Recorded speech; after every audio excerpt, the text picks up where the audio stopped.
Good morning students. बेटा आज हम आपकी बुक का बसंत की बुक में जो चैप्टर 9 है कबीर की साखियाँ इसको पढ़ेंगे। तो आप इसको ध्यान से सुनेंगे। पहले मैं एक बार ये सारे के सारे पढ़ रही हूँ साखियाँ कबीर जी की, और उसके बाद आपको इसका अर्थ समझाऊंगी, तो आप ध्यान देंगे, अच्छे से समझ लेंगे इसको। जाति न पूछो साध की, पूछ लीजिए ज्ञान। मोल करो तलवार का, पड़ा रहन दो मयान। कबीरा पड़ा रहन दो मयान। आवत गारी एक है, उलटत होई अनेक। कह कबीर नहीं उल्टी एक, वही एक की एक। कबीरा वही एक की एक।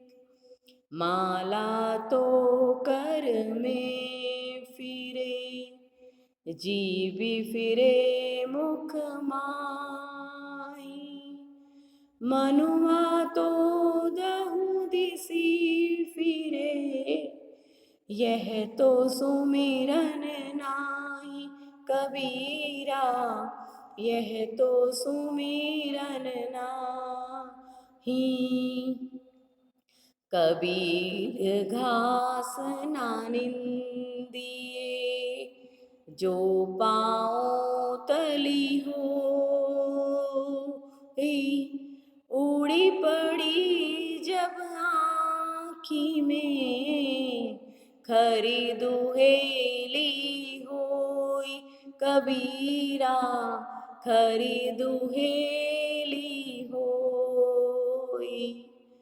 जग में बैरी कोई नहीं, जो मन शीतल होय।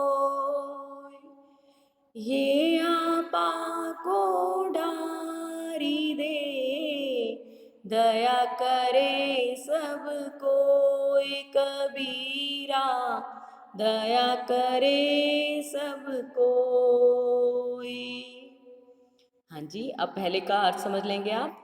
जाति ना पूछो साध की, पूछ लीजिए ज्ञान। मोल करो तलवार का, पड़ा रहन दो मयान। इसमें कबीर जी क्या कह रहे हैं कि जो सज्जन व्यक्ति होता है उसकी जाति धर्म का जो है नहीं पूछना चाहिए। मतलब किसी भी जो व्यक्ति है जो ज्ञानवान है उसकी जाति धर्म से जो है उसका परिचय नहीं मिलता। पूछ लीजिए ज्ञान, उसको उसके ज्ञान के द्वारा ही पहचाना जा सकता है। मोल करो तलवार का, अगर किसी का मूल्य पहचानना है तो किसका मूल्य पहचानना है? तलवार का। मतलब जो कि काम कर रही है, आपको उसके मूल्य को जानना है। पड़ा रहन दो मयान, वो तलवार कहाँ पे रखी जा रही है यह जो है उतना मूल्यवान नहीं है जितना वो तलवार क्या काम कर रही है, यह ज़्यादा मूल्यवान है। तो मोल करो तलवार का, पड़ा रहन दो मयान, वो कहाँ पे रखी जा रही है यह महत्व नहीं दे रहा है, वो क्या कार्य कर रही है ये ज़्यादा महत्वपूर्ण है। सेकंड देखिए, हावत गारी एक है, उल्टत होई अनेक। कह कबीर नहीं उल्टिए, वही एक की एक। यहाँ पे बहुत सुंदर कबीर जी ने इसको बताया, इसके अर्थ को, कि गाली जो है वो मुंह से जब निकलती है तो वो एक ही निकलती है, लेकिन जब वो लोगों के बीच में चली जाती है तो लोग जो है अलग अलग लोग जो उसे सुन रहे हैं, तो उल्टत हुई अनेक। तो अब अनेक लोगों ने सुनी तो जो नेचुरली है उसका प्रभाव जो है बहुत लोगों पर पड़ा, तो उल्टत हुई अनेक, अब और अनेक लोगों के मुख से निकलेगी। कहे कबीर नहीं उल्टिए, कबीर जी कहते हैं कि कोई अगर दोबारा से उसको रिस्पॉन्स नहीं कर रहा है, वापस उलट के उसका आंसर नहीं दे रहा है, तो वह गाली जो है वो एक की एक रह जाएगी। अर्थात बुराई जो है वो अपना प्रसार बहुत जल्दी फैलाती है, लेकिन अगर उस बुराई का प्रसार लोग जो हैं ग्रहण नहीं कर रहे हैं तो उसका प्रभाव वो जो है कुछ सीमित क्षणों के लिए ही टिक पाएगी और फिर अपने आप में ही नष्ट हो जाएगी। तीसरा देखिए, माला तो कर में फिरे, मतलब कि माला जो है वो हाथ में लेकर जो है उसका गुणगान किया जाता है, जब जाप किया जाता है परमात्मा को प्राप्त करने के लिए। जीभी फिरे मुख माही, और जीभ जो है वो मुख में रहती है। मनवा तो दहु दिसे फिरे, मतलब मन जो है वो दसों दिशाओं में फिरता है, यह तो सुमरिन नाही, इसको जाप नहीं कहा जा सकता। और देखिए, कबीर घास ना निंदिए जो पाँव तली होए, उड़ी पड़ी जब आंख में खरी दुहेली हुई। कितनी सुंदर पंक्तियों में कबीर जी ने कहा है कि जो छोटी सी वस्तु आपको लगता है उसकी भी हमें निंदा नहीं करनी चाहिए, क्योंकि क्या पता वो छोटी सी वस्तु भी कब आपके लिए दुविधा का कारण बन जाए। कैसे? जैसे यहाँ पे बताया गया है, कबीर घास ना निंदिए, बहुत छोटी सी घास जो होती है जिसका हम निंदा जो है, ऐसे छोटे से छोटे कण की भी निंदा नहीं करनी चाहिए जो परमात्मा के द्वारा बनाया गया है। जो पाँव तली होए, जो कि पैरों के नीचे आके कुचली भी जा सकती है, जिसका अपना कोई अस्तित्व नहीं रह जाता अगर वो दब जाती है तो। उड़ी पड़ी जब आंख में, वही घास का अगर छोटा सा तिनका अगर आपकी आंख में चला जाता है तो खरी दुहेली हुई, तो बहुत ही दुविधा का कारण बन सकता है, मतलब बहुत ही परेशान कर सकता है, आंख में दर्द हो जाएगा।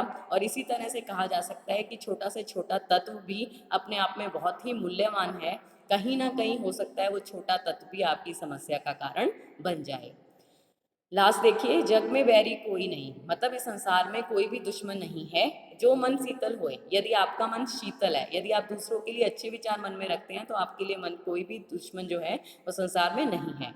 या आपा को डारी दे, आपके मन में जो अहंकार पलता है वही सबसे बड़ा दुश्मन कहा जाता है। अगर इस अहंकार को छोड़ दिया जाए, दया करे सब कोई, तो आपके मन में दया की भावना उत्पन्न हो जाएगी। अगर आपके मन में दया है तो सब लोग आपको देखकर दया ही आपके प्रति करेंगे, सबके लिए दया ही उपजेगी।